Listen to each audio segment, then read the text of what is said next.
This little video is a walkthrough on how to do problem 2-102 in the Integrated Math 2 textbook.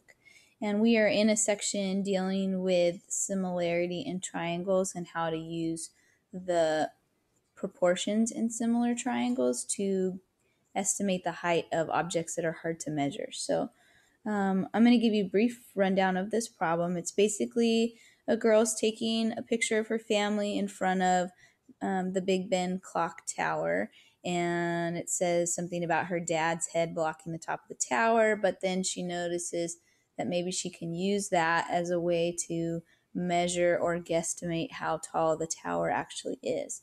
So they give you a little bit of information, like the distance between where she's kneeling or where she's holding the camera and the ground is 2 feet, and that the camera was 12 feet away from her dad, who's 6 feet tall, and that he's standing about 930 feet from the base of the tower. And they label all of that in the picture and ask you to diagram it. So what I've done is taken a copy of that image and pasted it right here. So here's the girl, Latoya. She's holding the camera. It's 2 feet from the ground. That is 12 feet from her dad, who's 6 feet tall, and he's 930 feet away from the tower. So the sketch is provided in the text. You can use that as an aid for yourself. Okay, so first part, it asks you to sketch the diagram and then to locate as many triangles as you can and to determine whether or not they're similar. So we need to look at this picture and see if we can build some triangles in here. And there's a couple of ways to do it. You can take the angle here and just extend it all the way out and then come all the way across this way. And that's going to give you a couple of different triangles. Or you can build the triangles from the camera lens and go this way, which is what we're going to do in this problem here. So my first line I'm going to draw is straight from the lens horizontally across until I get to the tower, which is what I'm trying to measure. And then I'm going to do another line in another color, the green line, that measures from that same starting point to the dad. Okay, so those are the bases of my two triangles. And then you got to finish the triangle. So the other side of your triangle is going to be created from the angle of the lens up to the top of the tower and up to the top of the dad's head. And then you just close them off. Okay, so here's my two triangles. I have one in red, one in green. And you have to decide, are they actually similar triangles or not? So you're looking for some of those shortcuts that they've done in prior sections of this chapter. Like, do you have at least two angles that have the same measurement? And we do. We have this one right here because it's created by the same angle of the lens to the base of your triangle. And then they're both 90-degree angles. So you have a 90-degree here, you have a 90-degree here, both 90-degree triangles.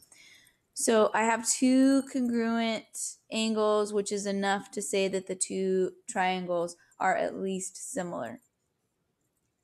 Okay, knowing that, we can move forward and try to figure out how tall this clock tower is, but we need to label as much information as we can. And we're missing one little piece here, and it's this right here, this black line that I've added. And it's the distance from the ground up to where our triangle started. Because you have to realize that our triangle is only going to give you the length from the top of the tower to wherever that camera is, which is 2 feet above the ground. So we need to add that 2 feet back into our final answer. Okay, next thing you need to do is label as much as you can based on the information they give you in the book. So they give us this as 2 feet away. She's 2 feet up from the ground. I'm going to call this X because that's what we're trying to figure out. This little piece, the corresponding side that belongs to the dad triangle, is just the difference between his height, which they give us as 6 feet, and the 2 feet from the base of our triangle, which is where she's at from the camera. Okay, so this piece of the triangle has to be 4 feet. Okay, so then we're going to start building our equation, and you're just going to take the properties of those similar triangles and put them together. So we have the measurement of our bases, the bases of our triangles, based on this information down here. So this little green base of the triangle is 12 feet. And then the red one is that 12 feet plus another 930 feet.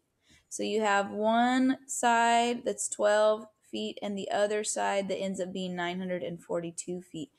And because those are my two corresponding sides, I'm going to put those pieces together on my equation. And then I'm going to put this side, the 4 feet, with its corresponding side, the x. Okay, and they just need to be in the same positioning. So I'm going to have the 4 on top of my proportion, and it's 4 divided by x.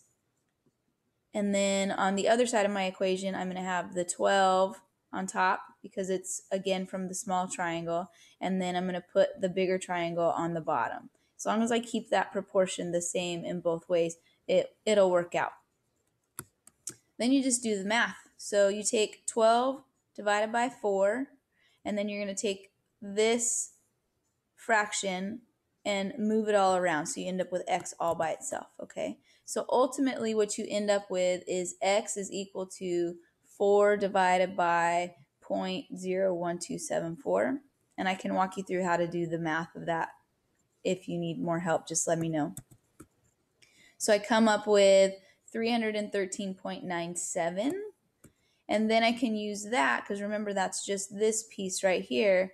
I have to add back in my original 2 feet to get my whole estimated length of the tower.